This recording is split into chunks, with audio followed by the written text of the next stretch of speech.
Hi guys. Hello. Tanu. Wambui. And we are back. We're back. Yeah, we're back, guys. And had a bit of a hiatus there. We're sorry about it. It was unavoidable, but yeah, we're back. Yeah, and these are all our thoughts on family. And it's basically our opinions on specific things because family is a very broad topic. We can go on and on about it. I think today we're just going to speak about specific things and also ask for your opinions on the things we either agree or disagree on. Yeah. So we definitely know that family is, the people you're born with, the people you're raised with, extended or nuclear or whatever, because those are the things we learned in school. But one of the things that are less talked about in families is who are legitimate family members and who are the legitimate children of a family or parts of a family. Yeah, so what actually constitutes a family? And this is important because obviously the traditional family that a lot of us grew up with is evolving every day, and it's not new. These are things that have always been there. It's just maybe more common to find that you don't find that traditional nuclear home where you have mom and dad and kids from mom and dad being raised in a home or whatever. So we're gonna use maybe a case, something that happened recently, and we feel like it's been talked about in a very sensational way, but you can look at real points to do with that particular event. So the event we are actually talking about is the death of the Kibra MP. Was he the MP? Yes. Ken Okoth, right? Okoth, yeah. And during his wake, there was this speech that was given by the governor, and a large part of the speech was him legitimizing the child. It was the closing, only the closing. Was the closing. Yeah, he made his. He talked about his friend and member of parliament of Kibra, and then when he was closing, literally only 4 minutes of the speech. I feel like we watched it so much. Okay, it was like it was like, and that's why I was I was making fun of this one and saying I feel like you probably watched it under your bed. Because everyone is like, oh my god, how could people have very strong opinions about what he talked about. So anyways, this part of his speech where he was legitimizing the child that this man had from an affair, right? We can't call it a. Was it an affair? I feel like that word is not very comfortable. What do you want us to call it? I don't know what we're gonna call it, but I feel like it's a dirty word, and I don't want to use it because again we do not know what he and Anne shared. Yes, we don't. We don't. And okay, let's just say he had a wife and he had a child with another woman. She claims she's the second wife, and we live in a country where this even has been legalized. Okay, so she claims she's the second wife. Okay, for the sake of this discussion, let us call her the woman who was not his wife. Yeah. So the legal wife, we're going to refer to them as the widow or the legal wife, and then we're going to just refer to Anne as Anne. Okay, so be respectful. Okay, so she had made demands that you were telling me about earlier, about how she went to court to ask for participation of her child in the whole. Yeah, she asked for two things. She asked for participation of her child, and then she asked for her to be able to collect a DNA sample and take it to a lab of her choice for analysis. So those. The issue of was she trying to embarrass the family, came up because it was put out by the family's side, who I think was a lawyer representing the widow and probably the greater family. That oh no, why did she wait this long? We've been asking for 3 years, blah blah blah blah blah.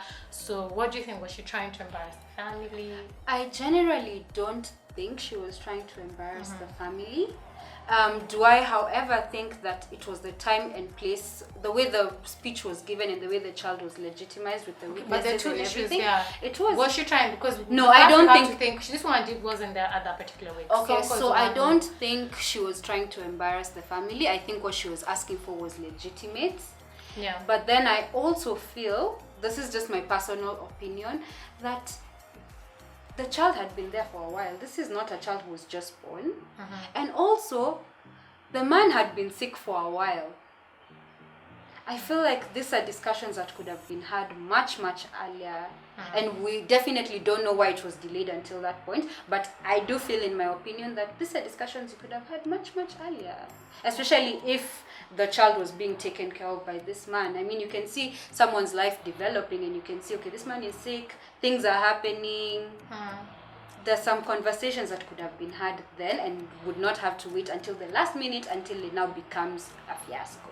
That's what I think. Okay. So, well, personally, I feel I get where you're coming from, because you know, I was actually talking about this as well with someone else, and they're telling me, I mean, and you see someone has gotten sick and they've been sick for 3 years, and you know, you see like even their body has changed, and you can see they're getting weaker and weaker. Why aren't these conversations you have? So yes, I do think people need to, when you're having a child, especially kids that are very young, minors, kids that are very young, I think people need to talk about what happens to these kids in the event that we're not there, because tragedy can even strike. You don't even have to be unwell. Yeah, it can be anything. An accident, anything can happen where even both parents go. So I think those are important conversations that people probably should have, and say, what happens to these kids? Who would we like to have custody of these kids? And bring them in. Would you be able to take care of our kids in the event that we're not there? I don't know whether the deceased had a will. Well, that is not something we're sure of.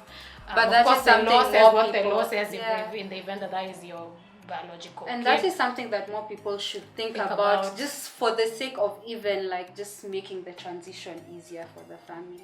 Yes. So because you even avoid, because if there's a will and it was an airtight will, these are things that could probably have been avoided, because it turned into a fiasco and it really didn't have to end. But do you feel like her demands were legitimate? Yeah, so that's to answer the question. I do not feel like she was trying to embarrass the family. I really don't. I think like this girl legit had a relationship with this man. You can go and say whether it was wrong or right. That is not, I'm not going to get into that, because things are very complicated, and I'll never look at things in a very narrow black and white viewpoint, because you lose a lot when you do that. But at the same time, I do, however, feel she had legitimate concerns, because before his death, we were made to believe that, and sources close to the deceased have made us understand that the child even knew the grandmother, and then after the grandmother, after all this happens, the grandmother seems like she tried to deny. Yeah, she did try to deny. And there are pictures of the child with the grandmother and all that. So probably Anne felt that she had been played or something, because why is it that before Ken died, we don't know what they were talking about. So for the widow to say, okay, fine, you know, we've been asking for this for 3 years. You might have been asking for it for 3 years, but you don't know what your husband and Anne were talking about. Maybe you were telling her, no, babe, I don't need DNA. Mimi najua mtoto ni wangu. Yeah. I mean, and she felt very strongly. But in Africa as well, DNA is not something we're so conversant with, guys. Like, we also need to remember that we're not very, I mean, how many of us know of cases personally that we've had DNA done, and you know, we're in Africa, so you know, yes, I get they're saying, you know, why does she want to rope us into a situation where we accept and we now include her in things without a DNA, because the only way you can prove a child is by science and is by DNA. So I get where they're coming from, but again, we don't know why she waited this long. I don't feel she was trying to embarrass the family, because we don't know what kind of course we're talking about. So yeah. Okay, that makes sense. And this, other than now this particular case, because this one came out in the public and that's why we have opinions, but honestly, how many people go through this every other day and then it's just never documented anywhere? It's never like put out in the open like that, and then people, like children, end up being marginalized just because, you know, you were not from like the first one. Yeah, and that's why I feel like again now to move to now the other issue is what the governor did. Was he right in? I feel like, you know what? Making those statements, those remarks that he I made, feel like the remarks were fine. I feel like the intentions behind it were also fine, because what he was really saying was, this child has rights. This child, and that's what like the general theme of his speech was. However, do I feel like the delivery of it was a little insensitive, given the time and place? Not the remarks, not the intentions, given the time and place, and also with the whole audience. And yes, I know that this information would have still been out there, but it's a different thing sitting at your spouses or parents or whoever's wake and then having a whole crowd cheering about things that you are actively going through. I do feel like the delivery of it was a little insensitive. The governor, I feel, talked about it as a friend, not as a governor. And he says, especially as a friend, that was insensitive. Say what you may about the governor Sonko, but I don't feel like on this one, I am behind him 100%. Okay. I feel like it had to be done. We were born into families where we never needed, there was never a question of legitimacy, like our fathers were involved.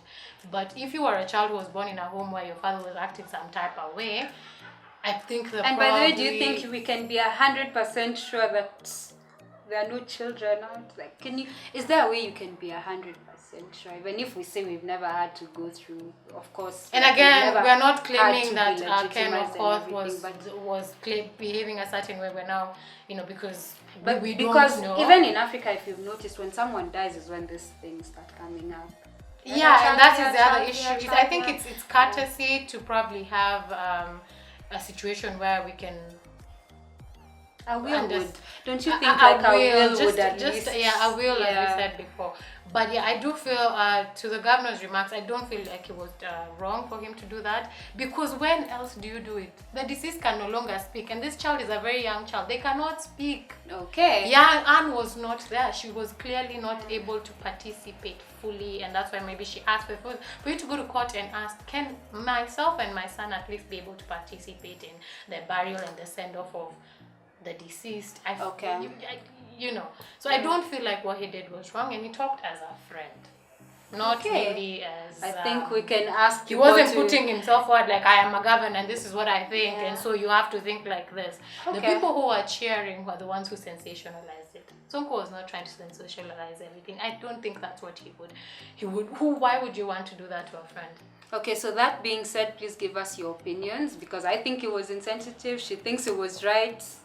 Ultimately, we agree on the fact that the intentions were not wrong at all, and that the demands were legitimate. There are a lot of. It seems that there are a lot of people who know this was an open secret, that this woman and the deceased was. And it's not even in this specific case. But just one of in a million who felt nitaisema. And even like in families where it's never really outside like this, there's always someone who knows. Like there's always there's always someone who knows the story. It's just that he happens to be one in a million. So you might say the place, the time. The time was right. I don't think that's in question, because when else will you ever talk about it in Amanda? Yeah. The place is your issue. But Sonko didn't sensationalize it. The media later sensationalized it when now they started talking about it, and we had articles that were coming out, CG talking about this woman and her affair, blah blah blah. We need to be sensitive. There's a child here who's a minor, they have their whole life ahead. And then the people who are cheering, which is our culture of just cheering over nothing, those are the ones who sensationalize it. Okay, so another thing we need to talk about then, when you're talking about families, is blended families, because especially now when I don't think people are taking marriage as seriously or like prioritizing it as it used to be, and now we're in a time and age where you can raise your children on your own, you can co-parent, having children out of wedlock is something that has now been normalized. So not all children get to grow up in the whole family foundation, and a lot of people like agree on co-parenting, but then the situation being what it is, someone with children could get married to someone else or have children someone else, and this other side also has children someone else, and or just having people coming together when they already have children from previous relationships, and now it becomes a blended family. And again, like this is not new. This is not a 21st century issue. It has been happening, but of course it's becoming more common, and that's why we feel like we need to talk about it. I think we've also been seeing another case with Diamond Zari. Oh God. Let's talk about that. Let's talk about that. So he, of course, she's accusing him of not being there for the kids. Zari, he had not seen his kids for a while. I think now he has seen them, but he had not. That's her claims, or not contributing financially or emotionally or whatever, just in the development of these two young kids. We can't speak to that because I don't know. We don't know. I mean, we don't really know. But one thing that struck me that Diamond said as he was now replying to her interview that she had with think some media house or something, Mm-hmm. is co-parenting with her Missa, the other girl that he had a child with when he was with Zari. It's very easy, but it's very hard to co-parent with Zari. And one of the things he said is, she won't even allow. I've asked her, allow the kids to meet and get to know each other. But do you think Zari is right to just say no?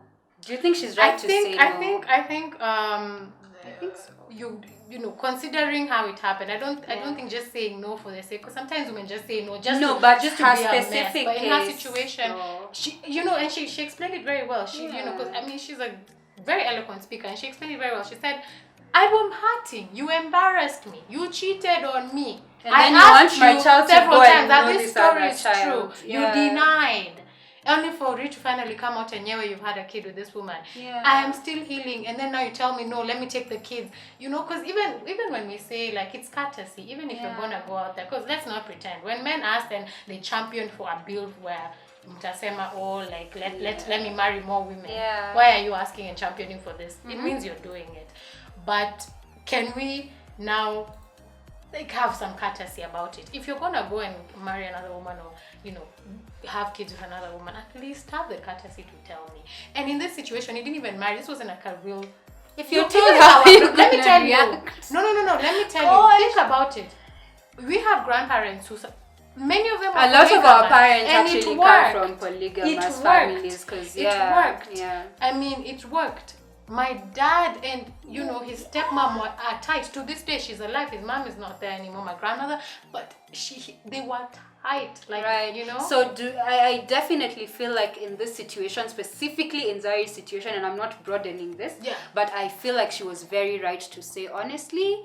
I feel like she was very right to just say, I don't want my child to be involved with this other children, Atakama, the father is the same. So she didn't say she didn't say it's no bias. She was an executive decision, she hasn't shut herself up. But it was an executive decision she's making for her child, which makes sense. This child is too young to decide. And she hadn't even closed it off. She only said, right now, let me hear you. Which also makes and then sense. To Tongay, and I think even him, he was being insensitive in trying to say, let's do it. It's just juicy where the whole scandal happened. So anyway. Okay, so but out of this specific situation, do you think blended families work? We know that they work. I think so. I mean, too. they do work. They do work if there's respect. They can work, and that's why they worked with our grandmothers. We know that they worked. We have situations where the kids knew even that they come sort of from two moms, that they can have two moms where you can go to these two women and talk to them, and both of them can give you whatever role that a mom is supposed to serve. But one thing I keep saying is, if you know for a fact that you cannot love someone else's children and treat them as your own, honestly, don't say I love this man or I love this woman, I don't care that they have children, and then once you're married or once you're together, you start treating the children badly, because honestly it's never the children. And I think you can tell there are people who just, it doesn't make you a bad person, but there are people who know, like, I cannot love you either can or can't, and we don't judge you for saying you can't love and someone. It's fine, like just like there are women who do not want kids, who do not feel paternal, and that's okay. But don't expect the children to take a back seat. If you know you're not gonna, you can't really gel with that situation, it's you to leave, because a child is not going to leave, and you should never expect a child to leave. And that's also like something, especially in Africa, I have seen it, I have grown up around it. How many people have you had step-parents mistreated them and this, that, and the next? And since nowadays it's so common, because and it's unfair. That's all I'm saying. Comparing, that means there's a possibility you'll have a kid. If I'm comparative today with someone, there's a possibility in 10 I'll have a kid with someone else too. They'll have a kid. So but never make it such that the child feels like they were born into the wrong place. Yeah, or like they're the ones in the wrong place. Like you're unfair. The one to, try to enter that situation and make the child comfortable. It's not up to you to feel, I don't know, some type of way. Yeah. And then another thing I wanted to talk about family, and this one is so personal, and I just feel like it needs to be put out there.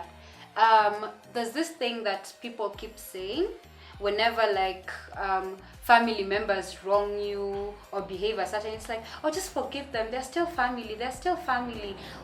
What do we do about toxic family members? And by toxic, I don't necessarily mean that you don't always get along, because it's impossible to forever get along with everybody. And especially in close quarters, you will keep butting heads one way or another. But predatory family members. Because We have a lot of people who are molested, it's usually by somebody close. It's always someone close. And not just always, but most of the time it is someone close. Or also, and not necessarily just going all the way to like someone who molests a child, but also just family members who are around you and they affect your self-esteem negatively. You know, people who are consistently judging you, consistently treating you like you don't belong, and then just because they're family, you're expected to stomach it because they're family. That's the problem. We're coming from a culture where it's a good thing. I love the fact that we're Africans, and you know, at Mtoto, they're raised by everyone. A village. That is amazing. That's beautiful. And these are things that I would not like us to move away from. If anything, I want us to go back into them more, because we're starting to pull away from that. But I do not believe that just because someone is a family member, however they behave, because I don't know if I had a daughter, I don't have a child, but if I had a daughter, why would I put them in a situation where they're around a predatory family member, someone who I know? Because usually there's, as you say, there's always someone who knows. We all have a dodgy uncle somewhere, or it's true. Like we all, and if you don't have one, you're probably the one. I'm just saying. I mean, you know, there's always someone, all those cousins, you know, like we you know. And then people who just make those not so savory comments, you know, those two small comments. Don't dress your child in shorts. There are men in the house. Exactly. Those comments. What are you? Yeah. Like, what man is looking? What are you doing looking there? I mean, if a 3-year-old child right now like walked in here, I don't know what man would be interested in trying to like. If she's in shorts, what would you even see? I've had exactly things. So people who are suspect who have those. Do you know? I actually think it's very okay, and this is something that I say to people, and I don't care about being judged about it, because honestly, I feel it's very okay to cut off people who affect your mental health negatively. Just because it's a family member. Just because when it's a friend, people will tell you Achana na yeah, that's a bad friend, but when it's family, it's your family. It's not like a team. But there's a line, and it's okay to cut off toxic family members. Or not even necessarily. I don't think that you all of them. You know. And I don't think that all of them weren't being cut off completely. But I always feel like just all relationships benefit from a break. Yeah. Whether it's with parents, whether it's with, I don't know, your twin. Yeah. True. Yeah.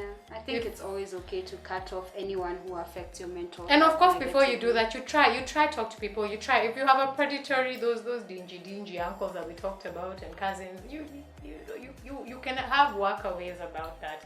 But at the end of the day, and you don't have to work, and you can always get people help. Or you can just say, you know what, I will deal with you because I'm an adult. But I will protect my children from so you. I'll not have my kids coming to your house. You are not invited to our home. You are not invited to our home. Yeah. You're not going to be I'm not going to put it in a situation where you're going to be alone with my kids. Of course, family get-togethers, and say, I'll watch my kids, but there are limits. There's, you know, and it's okay to do that. I can still report you to FIDA even if you're my. It's so wrong for us to get those situations. And people should actually know, I was molested by a family member, and especially in that case, I told my parents, and they did not believe me. And in that case, by the way, FIDA will listen to you. Okay, well. No, I believe in that. Honestly, I mean, yeah, a lot of people are dealing with we a lot of trauma. We don't take our from family members to court, but the lines as well. I'm family into that. Don't take your family. I'm not gonna take my family members. Oh, I would, because they came to my house and they stole something. Not because they stole something. But if it's a child, I mean, that one. You are allowed to actually take legal action. And you should. You should be allowed. You are allowed. There are lines to this thing. I think you are allowed. It's just that we are afraid because, again, like you said, we don't come from a culture where, you are definitely allowed to take legal action against. And one last point that I think I forgot to make. People. Women, when you have these children that you're having with whoever and they're outside, you know, that's how you're not the legal wife of someone, please don't expect that you will be treated as such. And the case that we first talked about, I think that is a great example of that, you know, because And also get these things sorted out. early. Mapema. Discuss with someone, Don't wait for especially if the you know man you're to not die. the legal wife. You know, when you're the legal wife of someone, you're protected in so many ways. Yeah. You know, these are not questions. You know, you're not gonna be worried about this when it comes to property, when it comes to whatever. Yeah. Even if there's no will, usually you're protected. So, but if you're not, don't expect to be treated. Sort these things out. Yeah. And in conclusion, what do you have to say as a parting shot about family? Oh, I think I've said my piece. Okay. I think I'm. Oh, there's one thing I wanted to say, and this is one thing. It's something that I'd been reading up on, and I realized very recently. It was about how you see, in the age and time that we're living now, things like marriage are not really prioritized. So we are our age right now, and we're not raising children. But our parents had us very young. They got married very young, and whatever like childhood issues they had, whatever childhood trauma they had to grow up through, they didn't have as much time and information and help to heal through as we did, and they just got straight from being children to raising children. That's true. Yeah. So while we are in a better place to we're better placed to break the cycles, I think we need to just consider, or maybe not consider, but just forgive our parents, forgive the people who raised us. Yeah, because we have a lot of people carrying around a lot of grudges. There's a lot of grudges. But because we are better placed, we have had more time, we have not been pushed into marriages, we have not been forced by anyone to hurry up and have kids, so we've had time to work on ourselves. We are better placed to break the cycles of trauma than they were. And also their time was so different. I think we've covered this before in a different video, just slightly, just to say their time was very different. They were coming from the village to, because we're having, this is just the end of the colonialism, nation building, whatever. Yeah. They're coming from a different time, and then they come into the city and they try to raise us because they wanted the best for us. But at the end of the day is, people wrong us all the time, every day, be it family, be it whoever.